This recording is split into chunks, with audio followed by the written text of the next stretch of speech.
10 to 15 minute PowerPoint presentation for you guys, and then we'll open the floor to some dialogue and questions or whatever we can do. Alright, so I'm going to start off by saying thank you all for showing up here today at Smart Business Week. And the purpose of our presentation is to show you how important water is, and we hopefully want to motivate you, our club, McGill staff, and most of McGill to take action now. So I'm going to start off by talking about some basic facts about water. The blood is made 82% of water, the brain is composed of 70% of water, and up to 60% of the human body is all water. The lungs are 90% water. So what I'm trying to tell you guys here today is that water is essential to our anatomy and to survival, because you can live a month without food, but only a week without water. And there are 2 billion people in the world who have no water. Every 15 seconds of every day, one person dies from a water or sanitation-related disease.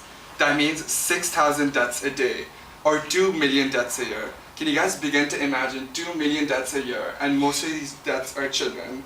Over 1 billion people in the world lack safe water to drink. Just think about it. Not having water at home, you can't drink anything. How horrible would that life be for you? Without proper sanitation facilities, families have to turn towards contaminated water resources, and the poor people are hit the hardest because they're robbed of their health, their time, and their dignity. Let's move on to some other facts, some fun facts. More people in the world have cell phone access than access to a toilet. An American taking a 5-minute shower uses more water than a typical person in a developing country uses in a whole day. The water and sanitation crisis claims more lives through disease than any war claims through guns. The lack of sanitation is the world's biggest cause of infection today. Every 20 seconds, a child dies from a water-related disease. Constructing a sanitary toilet only costs about $30 but an average family spends less than $2 a day, and 1 in 3 people spend less than $1 a day. So that's next to no money they spend on water. Water is life, and life without water is impossible. Safe and affordable drinking water are essential for achieving good health, encouraging local economic development, and fighting global poverty. For poor and other developing countries, clean drinking water is one of the most important priorities. But for many of these communities, access to safe water and basic sanitation remains an unfulfilled promise. The ancient Romans had better water quality than half the people alive now.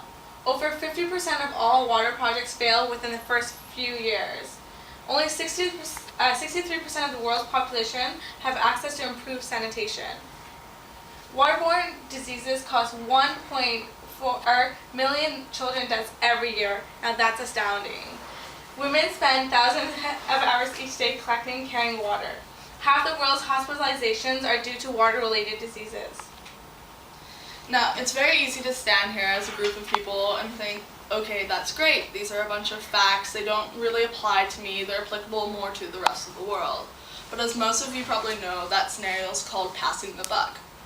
And the thing is, that's great. It means you can have an easier life, a more comfortable life. You don't have to worry about the globe's big problems.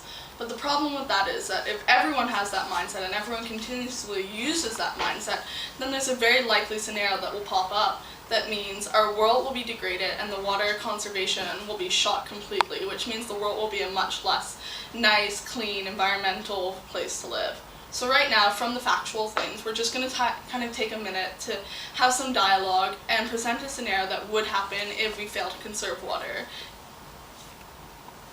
So just close your eyes and imagine this is the scenario. Okay. This is the year 2070.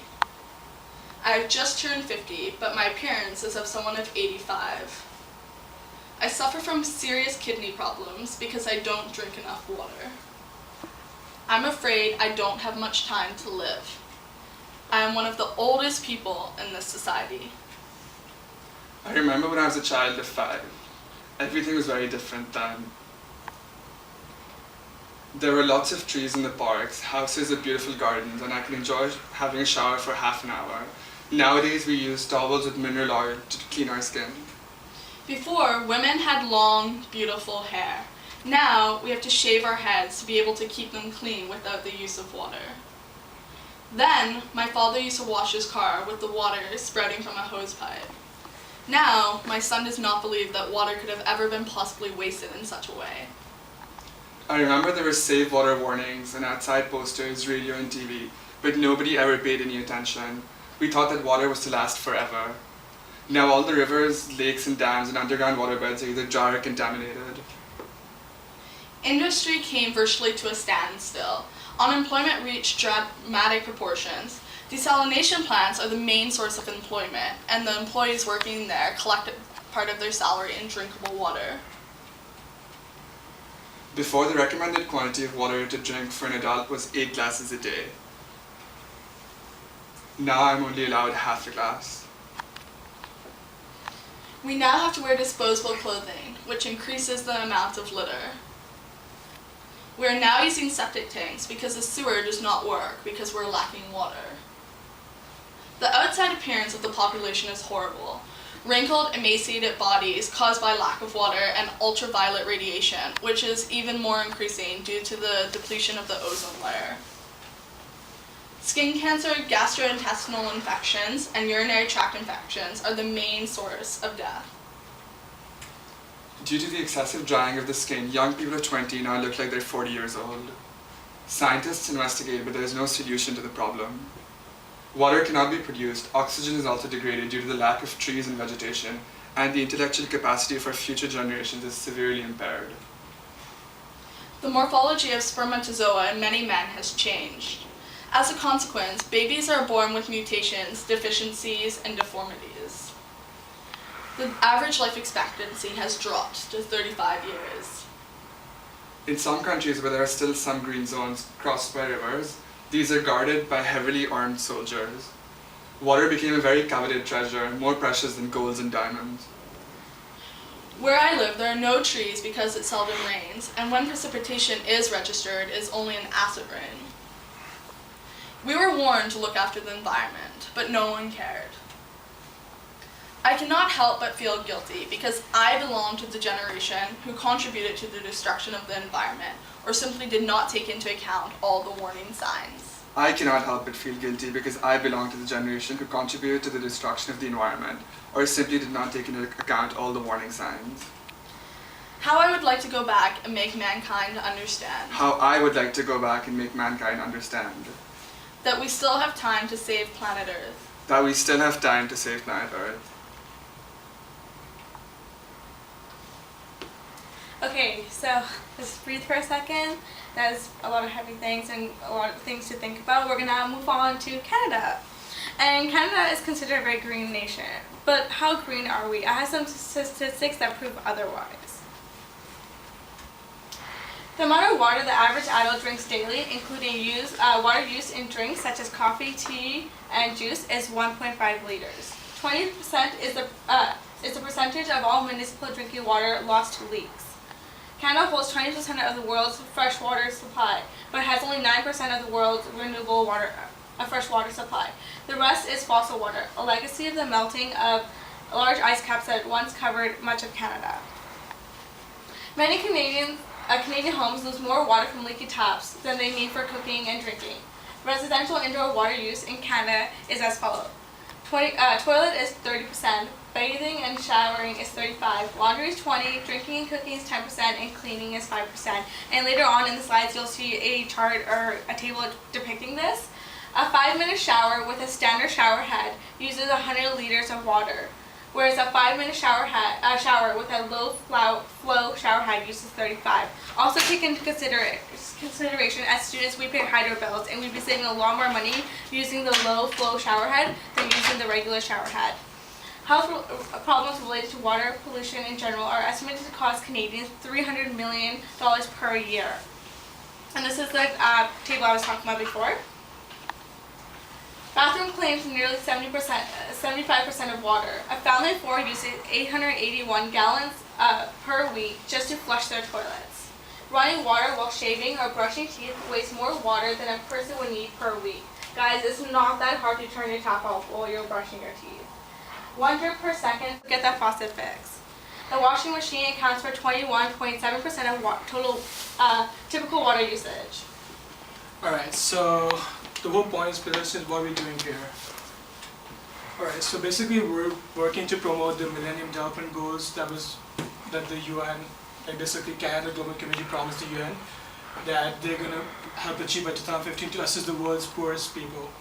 One of the most important targets is to have the global population lack sustainable, safe access to drinking water and basic sanitation. Achieving this target is critical to eradicating world poverty.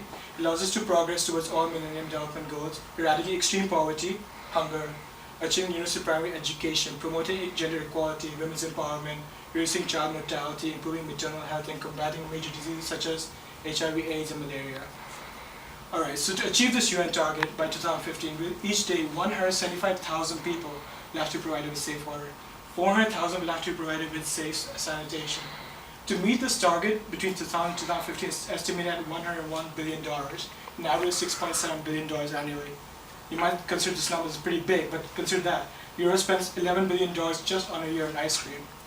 3 years ago, the Canadian government and other developing countries basically committed that they're going to commit 0.7% of their GNP to international development. However, since then, they've achieved tremendous growth and basically prosperity, but however, they have not fulfilled their promise. So, what is the Water for Life campaign we're trying to remember? It's basically organized by WaterCamp to help, to basically convince Canadians from all walks of life to help petition the government to fulfill their promise. So, thus, this was launched on World Water Day, March 22nd, 2005. Thus, so we got postcards here, pamphlets here. We basically urge you guys to fill out these postcards and hand it back to us. And basically, we're going to send them to work, and we'll send them to the government and basically try to petition the government to fulfill their promise on World Water Day. Like, they will hand them in to them, to the Prime Minister. And basically, if you have any questions, how to get further involved with us, my email address, Asunota, and my number, and my colleague Shehryar Rajani's number. So thank you guys for listening to us. We hope you fill the postcards out and everything. So thank you. It's where we have our promotional material from water cans, sorry. And we're going to use that to create some awareness and involvement. Because as McGill students, I feel we should be a lot more conscious. And if anywhere, we should start the change first.